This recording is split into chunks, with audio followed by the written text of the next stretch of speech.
তুমি আমাকে একটা সাকিব এনে দাও, বিনিময়ে আমি তোমাকে একটা গোটা ক্রিকেট রাজ্য দেব। অস্ট্রেলিয়া বলে আমাদের একটা স্মিথ আর একটা স্টার্ক আছে, বাংলাদেশ বলে আমাদের একটা সাকিব আছে। উন্নাসিক ইংল্যান্ড আক্রমণ সাজায় ভাড়া করা স্টোকস আর আর্চার দিয়ে। বাংলার সমর কৌশলে রক্ষণ আর আগ্রাসনের প্রতীক ঘরের ছেলে সাকিব। গোটা বাংলা থেকে যা বেরিয়েছে একটাই, ভুল।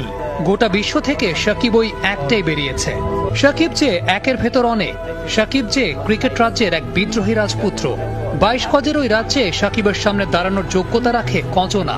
কজনা সাহস পায় সাকিবের ওই রক্তচক্ষুকে চ্যালেঞ্জ দিতে। বনবাসে যাওয়ার আগে কে পেরেছে সাকিবের রাজ্যে হানা দিতে? কজনের সামর্থ্য হয়েছে গত এক দশকে রঙিন পোশাকে সাকিবকে ছুঁয়ে দেখতে। কেউই পারেনি, কারো সামর্থ্য হয়নি, কারণ সুপারহিরোরা সাধারণের কাতারে নামে না।